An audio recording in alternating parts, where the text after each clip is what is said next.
good morning to everybody. Depends where you are in the world. This year is a very special year for the world because it may be the last intergenerational call for action of a no frontier menace on climate change and environment. For us, in Earth Day, it will be our 53rd anniversary of Earth Day 2033 that originally was launched in 1970.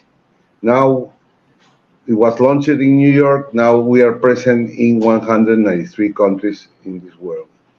One of the actions we have programmed for this year is to have the opinion of recognized experts on important issues, especially actions for legislations, civic action to address climate change and environment. One of them is the plastic treaty, which is the subject that, come us together, today. Just to make a very brief, we have here, today present Mr. Andres del Castillo. And Mr. Andres del Castillo, very welcome, Andres. Thank you for your time. He's a senior attorney of the Plastic Treaty at the Center for International Environment Law, CIEL, of the University Pantheon, Assas, Paris 2, Geneva metropolitan area. Andres is the senior attorney of CIEL. Previously, he has been working in international organizations such as the Indigenous People Center Documentation Information Research, the OHCHR,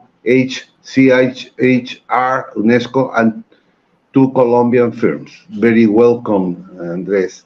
And we have here too our director, Aidan Sharon, that he is in charge of the End of Plastic Treaty in Earth Day, and also the Canopy project. So we are going to address the way the mechanics will be to, first I will ask 3 questions in a row, if it's okay with you, Andres. And then you will have 10 minutes to discuss what you do, and the questions that you consider, the questions I'm going to make. Is that okay? After those 10 minutes, I will then let Aiden take the floor. He will make some comments and questions, and you as well. We have the rest of the time, the 10 minutes, to answer those questions and the comments. At the end, I will close the meeting, and whatever you have, your final message will be very welcome, Andres. Is that clear for everybody? Well, great. So I'm going to start the meeting, or asking Andres the following. I think we both were somewhere in INC, which was the intergovernmental,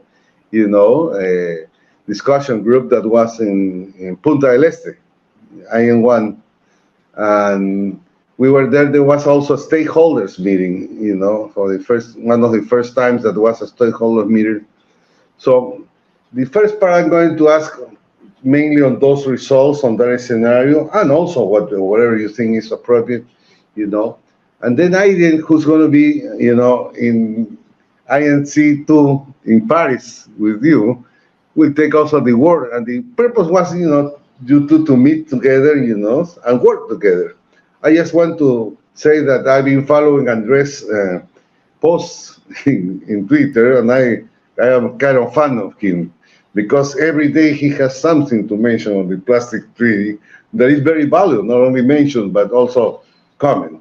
So the 3 questions I have for you, Andres, is what do you think that were the main conclusions of the first INC in Punta del Este? I have a point of view, but we will appreciate yours.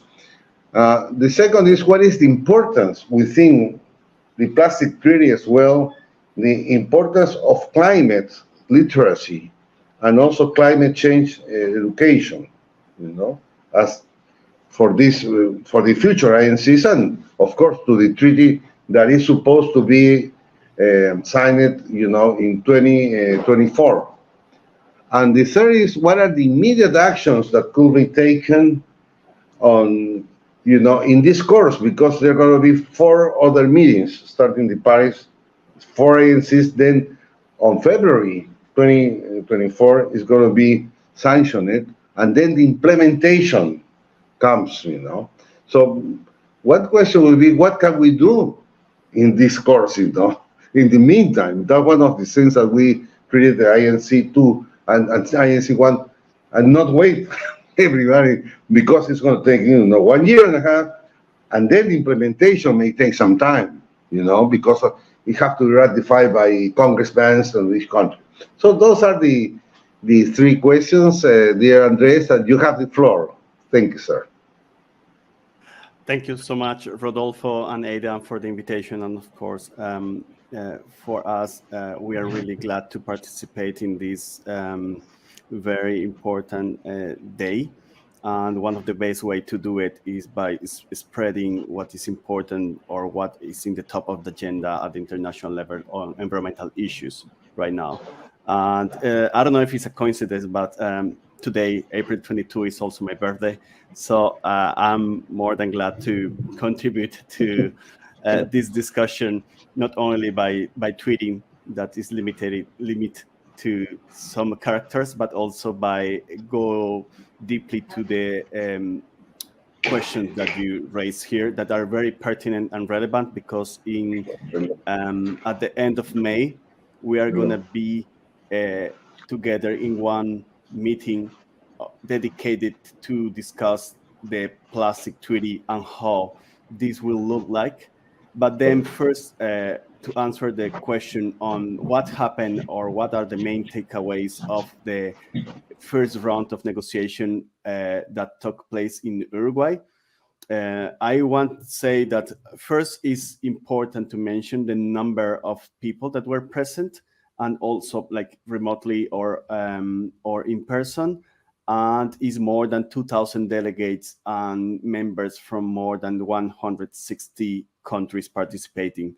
And this shows the level of ambition of interest, more than ambition, the level of interest from different countries to tackle this planetary crisis that is the plastic one. And not only looking at the downstream part or the last part of the life cycle of plastics, but also looking at the upstream and midstream part, meaning the production and the design of plastics. What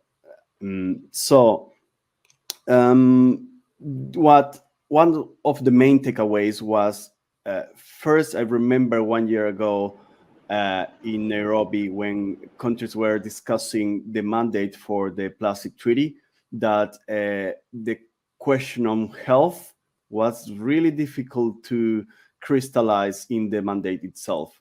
But now what we see is that the ambition is growing, and that countries from different latitudes and continents are coming together to say this is not only an environmental issue or concern. This is also a health concern, and this is important to mention. Then the link with other planetary crises like the biodiversity decline and the climate one is important to mention. And then, of course, there were some discussion about the scope of the treaty, the objective of the treaty, and some other provisions that need to be considered.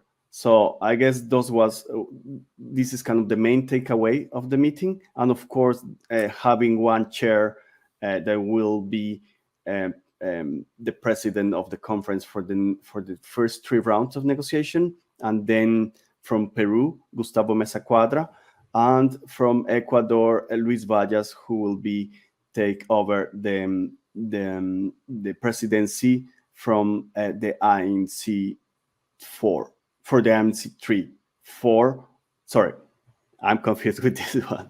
For the INC Intergovernmental Negotiating Committee 4, the 5th, sorry, and then the diplomatic conference. So these 3 meetings per chair mainly, and this is important because this is a difficult negotiation, which needs more than one brain to lead. And for me, this is kind of the main takeaways.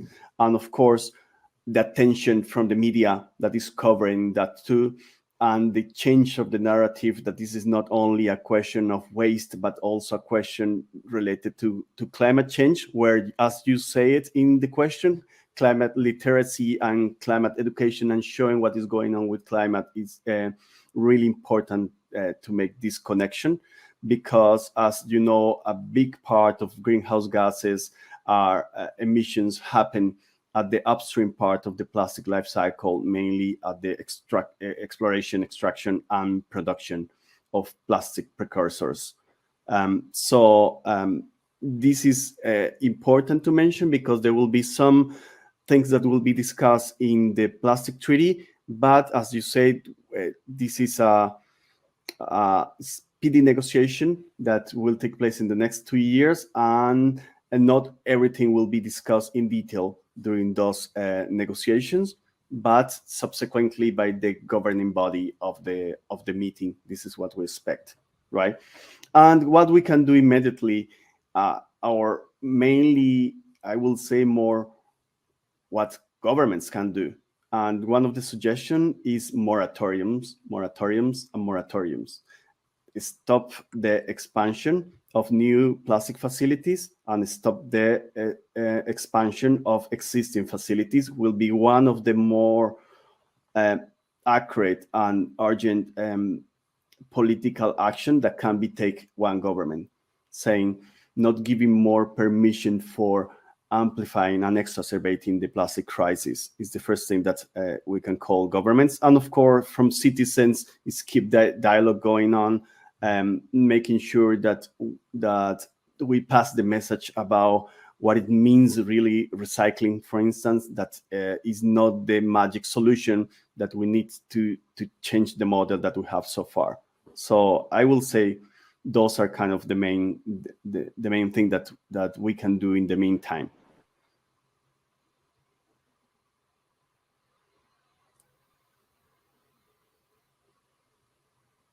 Oh, Rodolfo, I think you're on mute.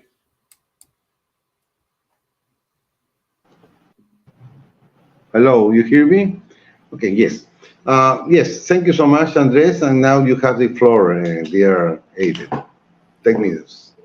Thank you, Rodolfo. And thank you, Andres, for agreeing to do this with us and all the work that you're doing around the environment, especially with the Plastics Treaty. I kind of have 3 questions similar to Rodolfo's, but more based around INC2. First question is, what are your most significant concerns around INC2, and what are some of the largest obstacles one runs into with a meeting like this? My next question is, many look at the Montreal Protocol as one of the most successful international environmental treaties. Why is that, and how can the Plastics Treaty hope to have similar success? And then last, but I don't think least, is what are some ways in which citizens outside this working space can start getting more involved and engaged with the Plastics Treaty? Thank you, Aidan. It's a pleasure also to be with you. So now heading to INC2 and also answering one of the questions of what we do in the meantime. It's not just about 5 rounds of negotiation, but it's about what will be expected between INC2 and what we want the governments to ask or to request to be done between INC2, that is the 2nd round of negotiation, and the 3rd round of negotiation that will take place in Nairobi at the end of 2023. And this is important because now at the INC2, what we expect is that one of the mandates for the Secretariat of UNEP in consultation with the chair was to produce one single document compiling and elements for options of provisions of the new plastic treaty.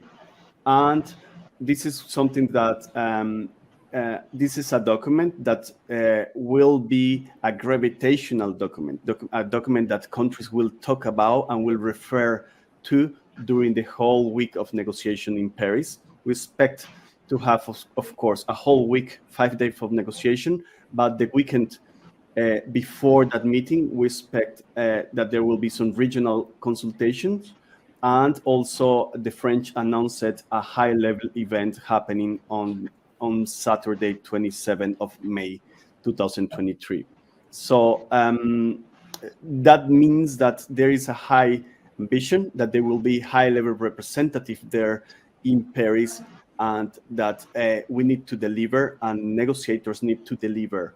And for delivering, we need, of course, the procedural part. There will be some discussions about the election of the bureau or the executive committee of the negotiating committee. Then we need also a decision on the rules of procedures. And this is something that we expect procedurally, right? And geopolitical external I will say influence can play some role there. We are aware that this is not only exclusive from the plastic trade negotiation, but in all multilateral negotiation, we are seeing this increasing geopolitical situation because of the conflict between Ukraine and Russia. So we are not going to see an escalation on that in the meeting, and we can concentrate ourselves in discussing what matters for that meeting. That is what are the provision on control measures and obligations that country agrees that need to be included in a potential zero draft. And this zero draft is something that is usually produced before the other round of negotiation. When you have this zero draft, that will be we expect to have a mandate for the chair, in coordination with UNEP, for instance, to have a specific zero draft of the text by, I will say September, October 2023. But for that, we need to work outside also the week of negotiation in Paris. So we expect that some of those control measures will emulate what has been a recipe for success, that is the Montreal Protocol, and mainly with specific aspects of specific controls of the production and consumption of plastics, and then the financial mechanism that should be an exclusive financial mechanism with other complementary mechanisms. And of course, this is not only a question of a Montreal Protocol, but we can take examples of other multilateral environmental agreements, like the Stockholm Convention, that have a listing of substances there, but going further, meaning how we can start and strengthen the plastic treaty in the coming decades, right? And for that, one of the elements of the Montreal Protocol that is crucial for the protocol to be succeed is the idea of modifying through decisions the text of the protocol itself by amendments and by adjustments. And this is key because not only amendments that will require an internal transposition and ratification by countries, but the adjustment that is just a decision by the governing body that will play a crucial role here if we want a dynamic plastic treaty. So I see this kind of as the main point for the INC2, and mainly at the INC2, this discussion can happen during the week on the upstream, midstream, and downstream part, and this is what we expect. And of course, more participants than the participant that we had at the in Uruguay. This is what we expect, and with the high-level meeting, we expect also more ministers or more high-level ranking officials being there, and also making some pledges on what they can do. And there again, we expect some of them coming with, with concrete measures, not only on the plastic waste part, but also in the production side of plastics. Thank you. Remarkable. Thank you. It's very good analysis, Andres. my comment would be, that in Paris, well, it's good, you're based in Paris too, right? In the university in Paris. No, no, no. So, I'm based in Geneva, Switzerland. Geneva. I study in Paris, but I'm based in Geneva, Switzerland. Yes. You also study in Brazil, right? So we have a common alma mater, with Brazil. So we would talk about that later. But my last reflections will be, that it's important that I noticed the stakeholders, that I was impressed with the amount of stakeholders. I hope, well, this time I don't know if there are going to be that many, but I think it's very important to consider them because they are involved in all of what is this plastic collection and also recollection and also recycling. But I think it's important to the side events that were there in Uruguay, and I'm sure they're going to be there, because in those side events is a good point to discuss the extended responsibility of producers. This is something that they can start doing it before the 2024. So I think it's a very important, to stress, and also, the rules of procedures. And also, in our case, what we're striving is to have, including the NDCs, the national determined contributions, environmental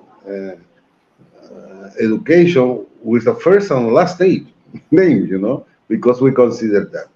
So those are the reflections on that. And my final message is to thank you on the important work that CIEL is doing, and you are very welcome, Andres, to come with us in this crusade that we have, worldwide crusade. You are welcome to, any publications that you may have. And well, I am the one that promotes your tweets too, in the company. But any article that you may have is very welcome, Andres, so we can, let the world or what is being done, but mainly on actions. I think that first time I see actions happening, not only events and commemoration. So thank you very much, Aiden. Do you have anything to add? No, I just want to thank Andres once again, and I hope to see him in Paris in a couple of months, and hope to actually meet you in person. Yeah. Great. Hey, Andres, one last favor. What is your message for Earth Day 2023? Yeah, so we are in a pivot year, and we need to make sure that multilateralism works and that there is not a corporate capture of the multilateral system. And we hope that this distinction between a stakeholder and right holder is really clear during the negotiation, because there are some of those stakeholders that have a contrary interest that's many of us as public, right? So, and that friends like communities and waste pickers are in the table, not only with the microphone but also with the pen. Thank you. Thank you so much. And thank you for your time. And God bless and have a